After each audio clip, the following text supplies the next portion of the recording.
네, 여러분 안녕하세요. 양태빈의 헬시날씨 수요일 밤에도 인사드리고 있습니다. 반갑습니다. 저는 SBS 기상캐스터 양태빈입니다. 네, 여러분 지금 평창올림픽이 한참이죠. 지금도 저희 SBS 채널에서는 남자 쇼트트랙, 팀추월 등 여러가지 경기 중계가 계속해서 진행이 되고 있는데요. 많은 분들이 이렇게 올림픽에 관심 가져주시고 많이 보고 계셔서 요즘에 가장 큰 화제가 아닐까 싶습니다. 네, 문성우님 안녕하세요. 반갑습니다. 네, 오늘의 헬시날씨 주제는요, 불면증, 우리의 잠과 관련된 이야기를 해볼까 합니다. 예전에도 제가 잠옷을 입고 여러분과 함께 소통하면서 어떻게 하면 잠을 잘 잘 수 있는지에 대해서는 여러 번 이야기를 드렸던 것 같은데요. 오늘은요, 조금 달라요. 여러분 불면증 아시죠? 불면증. 과연 혹시 나도 불면증인가 한번 체크해 볼 거고요. 그리고 불면증이라면 어떻게 하는 게 좋은지 원인과 그리고 방안까지 알아보도록 하겠습니다. 왜 우리 흔히들 잠을 조금 자면 불면증이라고 생각하고요. 많이 자면 난 불면증 아니야 라고 생각하실 수 있거든요. 그런데 여러분, 이 불면증이요, 그냥 잠을 많이 잔다고 아닌 게 아닙니다. 쉽게 말하자면요, 여러분, 불면증, 잠을 많이 자도 불면증일 수도 있어요. 네, 민주님이요, 어려서 불면증을 모르겠네 라고 하시는데, 와, 부럽습니다. 항상 꿀잠을 자시는가 본데 매우 좋습니다. 항상 꿀잠 주무시면 너무 좋죠. 건강에도 좋고요. 그런데 여러분, 이렇게 항상 우리가 잠을 많이 자도요, 불면증일 수 있다 하면 불면증의 뜻부터 짚고 넘어가 봐야겠죠? 자, 불면증의 정의입니다, 여러분. 자, 특별한 다른 원인 없이 잠을 청하기가 어렵거나 수면 유지에 어려움 또는 원기 회복이 되지 않는 수면을 호소하는 수면 장애를 뜻합니다, 여러분. 네, 박승민님 안녕하세요. 라인 0226님도 안녕하세요. 반갑습니다. 자, 여러분 여기 특히 마지막 줄에 쓰여 있는 거 있죠? 원기 회복이 되지 않는 수면을 호소하는 것. 자, 아무리 자도요, 피로가 안 풀린 것 같고 계속해서 피곤하고 이렇게 느껴진다면 수면장애, 불면증일 수 있습니다. 따라서 많이 잔다고 해서 불면증에 안 걸리는 게 아니에요, 여러분. 자, 불면증의 기준은요, 자, 잠자는, 제가 방금도 말씀드렸지만 잠자는 양이 아니라 수면의 질에 따라 판단할 수 있는 거고요. 자, 같은 시간을 자더라도 이 만족감이 떨어지면서, 이렇게 만족감이 떨어지는 수면을 1개월 이상씩이나 이어질 때, 이럴 때 불면증이라고 보실 수 있습니다. 왜 정말 한 10시간 넘게 많이 잔 날인데 일어나면 개운해야 되는데 개운하지 않고 괜히 몸이 더 무겁고 축축 처지는 날, 그런 날 있잖아요. 그리고 오히려 정말 5분이고 10분이고 정말 조금 잤는데도 몇 시간 잔 것처럼 몸이 개운하게 일어날 때, 이게 바로 수면의 질의 차이인 거거든요. 그래서 여러분이 어떻게 주무고 계신지 한번 체크해보면 좋을 것 같습니다. 네, 이재훈님도 안녕하세요. 지크님은 평창 중계를 보고 계셨나 보네요. 네, 그렇습니다. 여러분들은 수면 습관 어떠신가요? 저는 조금 많이 자더라도 푹 자지는 못하는 것 같은데 이번 기회에 한번 알아봐 주시고 이렇게 참고해 보시면 좋을 것 같습니다. 자, 만약에 여러분 그렇게 양질의 수면을 취하지 못하신다 하면요, 그 원인 짚어보도록 하겠습니다. 자, 먼저 1번부터 알려드릴게요. 자, 보이시나요? 뇌의 수면과 각성을 책임지고 있는 뇌간 망상체와 시상하부의 불균형입니다. 자, 말이 참 어려워요. 그냥 쉽게 말하자면요, 과도한 스트레스를 받거나요, 정신적인 충격을 받거나 또 지나친 과로에 시달린다면 불면증이 찾아올 수 있습니다. 요즘 우리 정말 회사 일 바쁘죠. 그리고 회사원 아니시더라도 우리 학생분들, 그리고 다른 분들도 이렇게 공부나 다른 업무로 인해서 스트레스를 많이 받으실 수가 있습니다. 그러면 불면증 찾아올 수 있어요. 아까 어떤 분이 어려서 불면증 없다고 하셨는데 어리다고 해서 무조건 없는 건 아니에요. 스트레스가 많으면 이렇게 있을 수도 있습니다. 조심해 주셔야 돼요. 자, 그리고 두 번째로요. 자, 두 번째로 한번 볼까요? 짜잔, 아우, 종이가 다 구겨졌네. 네, 불안장애와 우울장애 등 정신과적 질환이 있을 때입니다. 네, 우리 이거 방금 스트레스에 대해 이야기를 했고요. 이거는 조금 다른 문제인데요.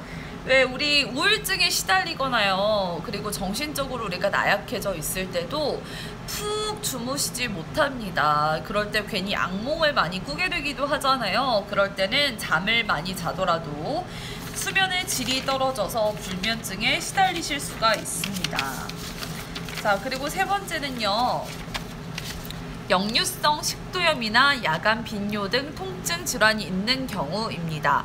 자, 이것도 말이 어려운데 쉽게 말하자면 소화 잘 안 되고 자꾸 체하고 뭔가 올라오는 것 같고요. 또 그리고 소변을 봐도 자꾸만 계속 봐야 할 것 같지, 소변을 자주 보게 되는 형상, 그렇게 야간 빈뇨가 있는 경우의 불면증이에요. 잠을 기껏해서 푹 잠들었는데도 이렇게 화장실에 가고 싶어서 자꾸 깨고, 이렇게 되면 많이 예민해지고 또 수면도 푹 주무시지 못하게 됩니다. 자, 마지막으로는요, 자, 스테로이드제, 알코올, 카페인 등으로 인한 약물의 영향을 받을 수 있습니다. 왜 우리 커피 많이 마시면 카페인 때문에 잠 잘 못 자잖아요. 그쵸? 그래서 예민하신 분들은 가급적이면 오후 이후부터는 커피나 녹차 이렇게 카페인이 들어간 음료를 피하시는 게 좋고요.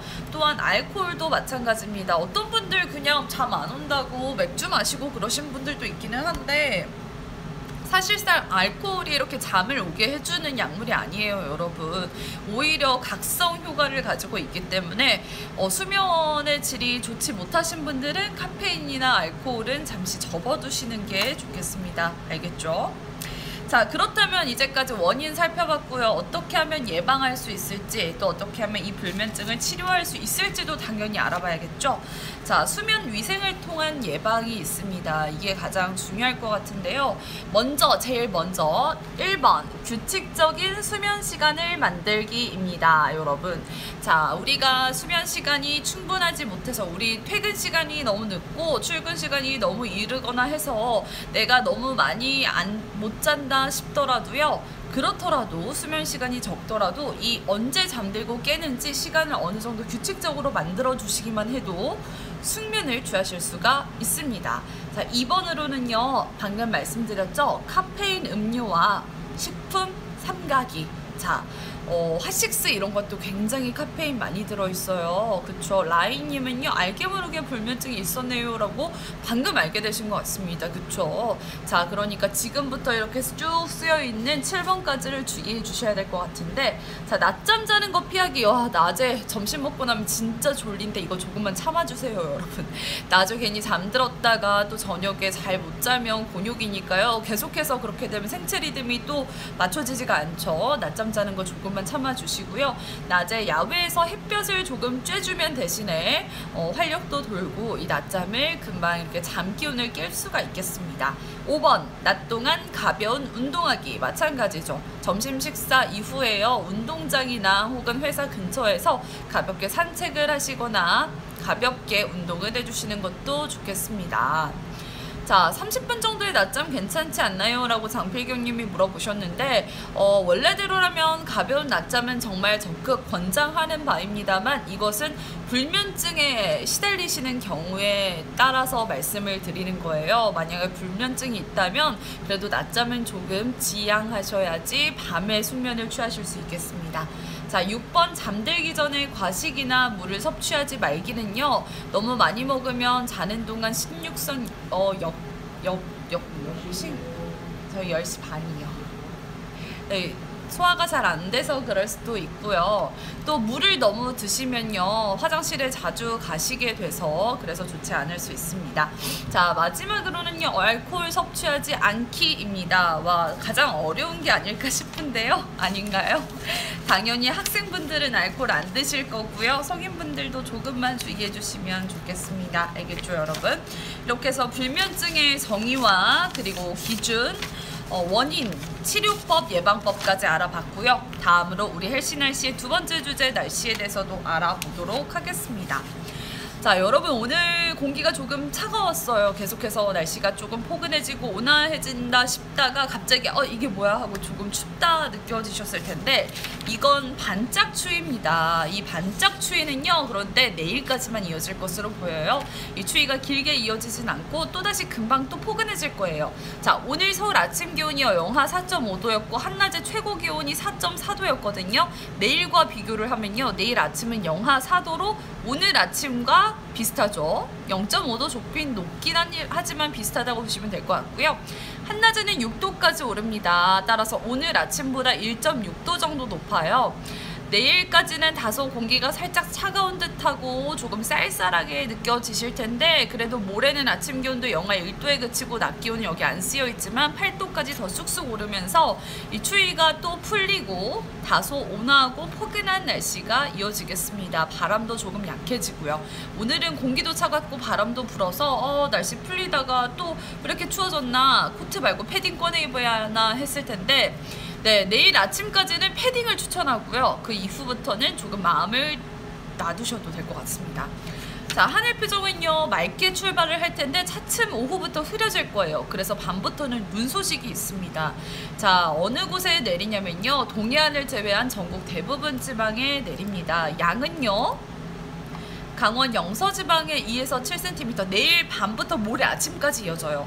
주로 활동하시는 시간대는 아니라서 크게 영향을 주지는 않겠지만 이렇게 밤사이 눈이 내릴 것으로 보이고요. 영서지방에 2에서 7cm로 가장 많이 내리겠고 그 밖에 서울 등 수도권, 그리고 충청, 전라북도, 전남 내륙, 그리고 경상도 내륙까지 1에서 5cm 정도 내리겠습니다. 네, 건조함을 모두 해소하기엔 부족합니다. 맞습니다. 지금 건조특보가 전국 대부분 지방으로 계속 이어지고 있는데 이게 어느 정도 조금 약화될 수는 있겠지만 건조특보가 너무 심하게 내려져 있는 만큼 전부 해소하기에는 조금 부족할 거예요. 그래도 그나마 다행입니다, 여러분. 이번 눈비는 밤사이 내리고 또 그렇게 집중되는 곳이 많이 없기 때문에 단비라고 보셔도 될 것 같네요. 자, 그럼 이만으로 양태빈의 해시날씨 마치도록 하고요. 우리는 내일 밤 10시에도 또다시 인사드리도록 하겠습니다, 여러분. 자, 여러분 오늘 하루 수고 많으셨고요. 오늘 수면에 대해서 이야기를 한 만큼 푹 주무세요, 여러분. 안녕.